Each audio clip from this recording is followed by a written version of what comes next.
आज के लेक्चर में हम कंसेप्चुअल क्वेश्चन नंबर 7 डिस्कस करने जा रहे हैं। कंसेप्चुअल क्वेश्चन का स्टेटमेंट है a cricket ball moves past an observer from left to right spinning counter clockwise in which direction will the ball tend to deflect. Statement का मतलब ये है कि एक ऑब्जर्वर के सामने एक गेंद लेफ्ट से राइट की तरफ मूव कर रही है और इस दौरान ये गेंद स्पिनिंग मोशन भी करती है और इसकी स्पिनिंग मोशन की जो डायरेक्शन है वो काउंटर क्लॉकवाइज है, यानी एंटी क्लॉकवाइज डायरेक्शन में ये स्पिनिंग भी करती है। तो बताइए ये गेंद किस डायरेक्शन में डिफ्लेक्ट होगी। इसको हमने क्या करना है, एक्सप्लेन करना है। इसको आप इस तरह से भी समझ सकते हो। लेट्स सपोज ये लेफ्ट साइड है और ये जो मार्कर है ये एक गेंद है।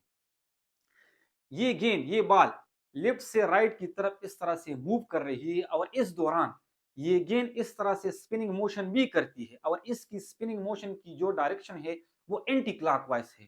तो बताइए ये गेंद जब लेफ्ट से राइट की तरफ इस तरह से मूव कर रही है तो बताइए ये गेंद किस डायरेक्शन में डिफ्लेक्ट होगी। यानी ये अपवर्ड की डायरेक्शन में इस तरह से डिफ्लेक्ट होगी या ये गेंद डाउनवर्ड की डायरेक्शन में डिफ्लेक्ट होगी या ये गेंद इस तरह से अवे डिफ्लेक्ट होगी या टुवर्ड्स डिफ्लेक्ट होगी। इसको हमने क्या करना है, इसको हमने एक्सप्लेन करना है। तो इसका आंसर है the cricket ball will move away from the observer due to the pressure difference. यानी यहाँ पर ये जो गेंद है ये जो बॉल है ये उस ऑब्जर्वर से अवे मूव करेगी प्रेशर की डिफरेंस की वजह से। यानी यहाँ पर प्रेशर का डिफरेंस प्रोड्यूस हो जाता है जिसकी वजह से ये गेंद उस ऑब्जर्वर से अवे डिफ्लेक्ट होगी। मजीद अगर इसको हमने एक्सप्लेन करना है तो इसका एक्सप्लेनेशन है we know that from Bernoulli's theorem. यानी बर्नौलीज थ्योरम से हमें मालूम है अगर पोटेंशियल एनर्जी में चेंज नहीं आती तो प्रेशर और वेलोसिटी का आपस में इनवर्स रिलेशन होगा। यानी अगर वेलोसिटी ज्यादा हो तो प्रेशर कम होगा, अगर वेलोसिटी कम हो तो प्रेशर ज्यादा होगा। इस रिलेशन को हमने यहाँ पर यूज करना है। मजीद इस कंसेप्चुअल क्वेश्चन को समझने के लिए हमने इस फिगर को समझना होगा। लेट्स सपोज ये लेफ्ट साइड है और ये राइट साइड है। ये जो गेंद है ये इस तरह से लेफ्ट से राइट की तरफ इस तरह से मूव कर रही है और इस दौरान ये गेंद इस तरह से स्पिनिंग मोशन भी कर रही है और इसकी स्पिनिंग मोशन की जो डायरेक्शन है वो काउंटर क्लॉकवाइज है, यानी एंटी क्लॉकवाइज डायरेक्शन में इस तरह से स्पिनिंग भी करती है।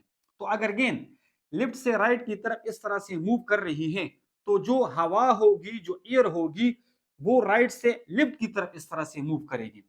अगर मजीद हम इसको देखें यानी गेंद अगर इस तरह से स्पिनिंग मोशन कर रही है और इसकी डायरेक्शन एंटी क्लॉकवाइज है तो अगर हम इस साइड को देखें यहां पर गेंद की स्पिनिंग मोशन की वजह से इसकी वेलोसिटी की जो डायरेक्शन है तो वो ये होगी।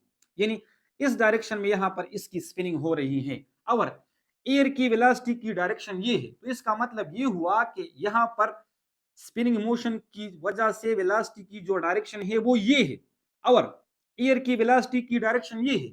यानी दोनों एक दूसरे के अपोजिट डायरेक्शन में है।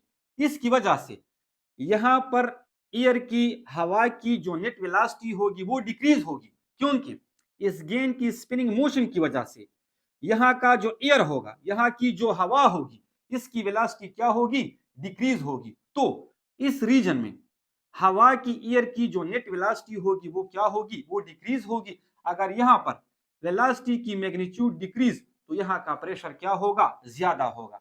इसके साथ साथ अगर हम इस साइड को देखें तो यहाँ पर गेंद की स्पिनिंग मोशन की वेलोसिटी की जो डायरेक्शन है वो ये है। यानी यहां पर स्पिनिंग मोशन की वजह से इस बॉल की वेलोसिटी की डायरेक्शन ये होगी और एयर की वेलोसिटी की डायरेक्शन भी ये होगी। यानी दोनों की वेलोसिटी की डायरेक्शन अब हमारे पास क्या है, सेम है। अगर दोनों की वेलोसिटी की डायरेक्शन सेम हो तो यहां पर एयर की वेलोसिटी का जो मैग्नीट्यूड है ये क्या हो जाएगी, इंक्रीज हो जाएगी। यानी यहाँ की वेलोसिटी हमारे पास बढ़ जाएगी। क्लियर। अगर हम कंपेयर करें इसको इस साइड के साथ तो यहाँ की वेलोसिटी ज्यादा होने की वजह से यहाँ का जो प्रेशर होगा वो कम होगा और यहाँ की वेलोसिटी कम होने की वजह से यहाँ का जो प्रेशर होगा वो ज्यादा होगा। क्योंकि हमने बर्नौलीज थ्योरम से ये पढ़ा है जहाँ की वेलोसिटी ज्यादा तो वहाँ का प्रेशर कम, जहाँ की वेलोसिटी कम तो वहाँ का प्रेशर ज्यादा। अब हमने यहाँ पर देखा यहाँ की वेलोसिटी कम होगी तो यहाँ का प्रेशर ज्यादा होगा और यहाँ की वेलोसिटी ज्यादा है तो यहाँ का प्रेशर हमारे पास क्या होगा, कम होगा। तो यहाँ की प्रेशर ज्यादा होने की वजह से इस गेंद पर इस डायरेक्शन में एक फोर्स लगेगा जिसकी वजह से ये गेंद इस तरह से जाने की बजाय इस तरह से डिफ्लेक्ट हो जाएगा। तो अगर ये बंदा यहां से इस गेंद को ऑब्जर्व कर रहा है तो इससे ये गेंद इस तरह से अवे यानी दूर जाएगी। उम्मीद करता हूं कि यहां तक आप लोग समझ चुके होंगे। यही जो बातें मैंने आप लोगों को इस फिगर की मदद से समझाया, तो इस पैराग्राफ में भी मैंने यहाँ पर लिखा है। पैराग्राफ का मतलब ये है, when the ball moves from left to right counter clockwise anti clockwise, यानी अगर गेंद लेफ्ट से राइट की तरफ मूव कर रही है और साथ में एंटी क्लॉकवाइज डायरेक्शन में स्पिनिंग भी करती है, at the upper part the spin motion is in the direction of air flow, so net speed will increase causing a drop of pressure above the ball। अगर हम इसके upper part को देखें तो यहाँ पर गेंद की स्पिनिंग मोशन की जो डायरेक्शन है और साथ में एयर की वेलोसिटी की जो डायरेक्शन है वो सेम है, जिसकी वजह से नेट स्पीड क्या हो जाएगी, इंक्रीज हो जाएगी। अगर यहाँ की वेलोसिटी स्पीड इंक्रीज हो जाए तो यहाँ का प्रेशर क्या हो जाएगा, कम हो जाएगा। While the spin motion below is opposite to air flow causes a decrease in net speed due to which the pressure below increases। अगर हम इस साइड को देखें तो यहाँ पर गेंद की स्पिनिंग मोशन की जो डायरेक्शन है और साथ में हवा की वेलोसिटी की जो डायरेक्शन है वो अपोजिट है, जिसकी वजह से यहाँ पर जो नेट स्पीड है वो डिक्रीज हो जाएगी। और अगर नेट स्पीड डिक्रीज हो जाए तो यहाँ का जो प्रेशर होगा वो ज्यादा होगा। Clear? Due to this pressure difference the ball will move away from the observer.